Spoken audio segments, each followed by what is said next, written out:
एक सत्ताधारी दल का सांसद खुलेआम सुप्रीम कोर्ट को धमका रहा है, सीजेआई पर गृह युद्ध के लिए आरोप लगा रहा है। मानो हम भारत में नहीं बल्कि पाकिस्तान में हैं, जहां जिसके मुंह में जो आ रहा है इस देश की सर्वोच्च संस्था के ऊपर थोप दे रहा है, मर दे रहा है। जिस पार्टी का वो सांसद है उस पार्टी की हिम्मत नहीं हो पा रही है उस शख्स से ये कहने की कि शर्म करो और शर्मनाक बयान देने पर माफी मांगो। इस देश के सर्वोच्च पद पर बैठे, संवैधानिक पद पर बैठे प्रधानमंत्री नरेंद्र मोदी की हिम्मत नहीं हो पा रही है अपने इस बड़बोले सांसद से यह कहने की कि तुमने न्यायपालिका का अपमान नहीं बल्कि संविधान का अपमान किया है, लिहाजा बाहर का रास्ता देखो। जो मन में आए बोल दीजिए, क्योंकि आप सत्ता में हैं, आप ताकत में हैं, आप बहुमत में हैं। जैसा चाहे बिल लाएंगे, पास करवाएंगे, जिसको जो चाहे बोलेंगे। किसी की हिम्मत नहीं है जो आप पर कोई कार्रवाई कर पाए।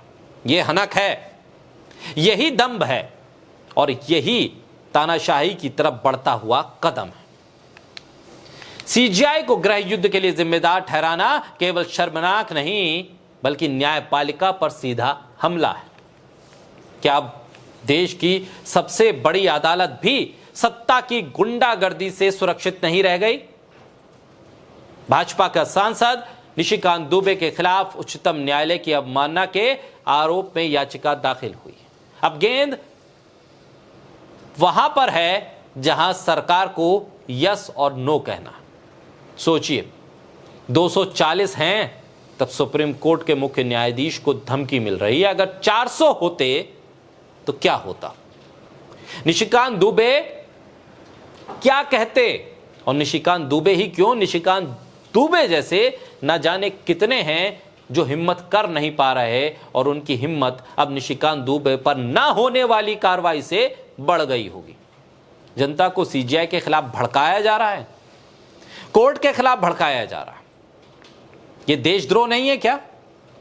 यह देश का अपमान नहीं है? यह संविधान का अपमान नहीं है क्या? यह सुप्रीम कोर्ट की सीधी तौर पर अवमानना नहीं है? सुप्रीम कोर्ट को सीधे सीधे धमकी, पहले किरण रिजिजू ने खुलेआम धमकी दी। यह सब किसके कहने पर किया जा रहा है? क्योंकि आरएसएस के विचारक नहीं, प्रचारक होते हैं। बीजेपी एक अनुशासित पार्टी है, ये सारे नेता पार्टी लाइन पर ही बोलते हैं।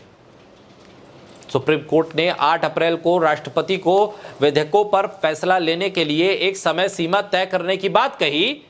उस पर विवाद इतना बढ़ गया, पहले उपराष्ट्रपति धनखड़ ने इस पर पूरा विवाद खड़ा किया। 19 अप्रैल आते आते निशिकांत दुबे भी इस लाइन में आ गए। कोर्ट अपनी सीमाओं से बाहर जा रहा है, ये कौन बता रहा है? जिस निशिकांत दुबे पे ना जाने कितने आपराधिक मामले हैं, वो इस देश की कोर्ट को नसीहत दे रहे हैं। अगर किसी को सारे मामलों के लिए सर्वोच्च अदालत जाना पड़े तो संसद और विधानसभा बंद कर देनी चाहिए, ये कह रहे हैं। क्योंकि इलेक्टोरल बॉन्ड जैसे कई मुद्दों पर सुप्रीम कोर्ट ने कहा कि सरकार ने जो किया वह संवैधानिक है, इसलिए वो गुस्सा, वो उबाल अब निकल रहा है बाहर। संविधान के अनुच्छेद 53 के मुताबिक राष्ट्रपति को संविधान के अनुसार काम करना चाहिए। अगर ऐसा नहीं है तो सुप्रीम कोर्ट राष्ट्रपति को निर्देश दे सकती, इस पे कुछ गलत नहीं है। सुप्रीम कोर्ट के एक वकील, उन्होंने अब अटॉर्नी जनरल वहां पर पत्र लिखा है कि अवमानना की कार्रवाई के लिए अनुमति मिल जाए। निशिकांत दुबे के खिलाफ यह अनुमति सरकार देगी या नहीं देगी, यह एक बहुत बड़ा प्रश्न चिन्ह है। और अनुमति की जरूरत क्यों? क्या सुप्रीम कोर्ट इस पर सुमोटो संज्ञान लेकर कार्रवाई नहीं कर सकता? क्या एफआईआर का आदेश नहीं दे सकता? इतनी बड़ी धमकी देश के इतिहास में अब तक किसी ने सुप्रीम कोर्ट को नहीं दी होगी। इतने गंभीर आरोप सुप्रीम कोर्ट पर आज तक किसी ने नहीं लगाए होंगे, और वो सब हो रहा है, उसको भी डाइल्यूट करने की कोशिश हो रही है। निशिकांत दुबे की बयानबाजी ने न केवल सुप्रीम कोर्ट की गरिमा पर सवाल उठाए हैं बल्कि बीजेपी के लिए एक सियासी संकट भी खड़ा कर दिया। नड्डा की सफाई और पार्टी की दूरी के बावजूद विवाद बीजेपी की छवि को नुकसान पहुंचा रहा है। जिस ट्रोल आर्मी को बीजेपी ने खड़ा किया था विपक्ष के खिलाफ, अब वही ट्रोल आर्मी भस्मासुर बनकर जेपी नड्डा को ट्रोल कर रही है। जेपी नड्डा को गालियां दी जा रही हैं सोशल मीडिया पर। तब बीजेपी कैसे इस ट्रोल आर्मी को कब्जे में लेगी? क्योंकि ये ट्रोल आर्मी अब ज़ॉम्बीज बन गए, इनके मुंह खून लग गया है, क्योंकि अब ये गाली देने के आदी हो चुके हैं, किसी को ट्रोल करने के आदी हो चुके हैं, उसमें इनको अदब और लिहाज की सीमा टूट चुकी है। महात्मा गांधी से लेकर इस देश के वर्तमान सीजीआई तक वो किसी को भी ट्रोल कर सकते हैं, तो फिर जेपी नड्डा ही क्यों नहीं?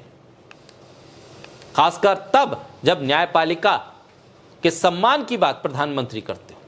वैसे तो एक इंटरव्यू के दौरान जब इलेक्टोरल बॉन्ड का सवाल आया तो प्रधानमंत्री ने क्या कुछ कहा था अपने उस दक्षिण भारतीय गेटअप वाले इंटरव्यू में, वो लोगों को सुनना चाहिए, फिर समझ में आएगा क्यों किरण रिजिजू से लेकर उपराष्ट्रपति धनखड़ और अब निशिकांत दुबे सब लाइन में लगे। ये वही सरकार है ना जिस सरकार में रमेश विधुड़ी जैसे सांसद, उस वक्त में सांसद, इस देश की संसद में एक मुसलमान सांसद दानिश अली को किस तरह के शब्दों से संबोधन कर रहे थे, और तब सरकार खामोश थी, तब पार्टी खामोश थी, और अब सीधे निशाने पर सर्वोच्च न्यायालय, सीजीआई सीधे तौर पर, यानी फैसला अगर सीजीआई सुना दें सरकार के खिलाफ तो फिर उस फैसले को अस्वीकार करने की परिपाटी तैयार कर दी गई है कि गृह युद्ध छेड़ दिया जाएगा। अब समझना होगा इस देश में सत्ता में बैठे तमाम लोगों को कि इस देश में लोकतांत्रिक व्यवस्था, संवैधानिक ढांचा और सुप्रीम कोर्ट जैसी संस्थाएं बरकरार रहेंगी, या फिर अपने अहंकार, अपने दम और अपने बहुमत के आंकड़ों के सहारे आप इन्हें भी ध्वस्त करेंगे।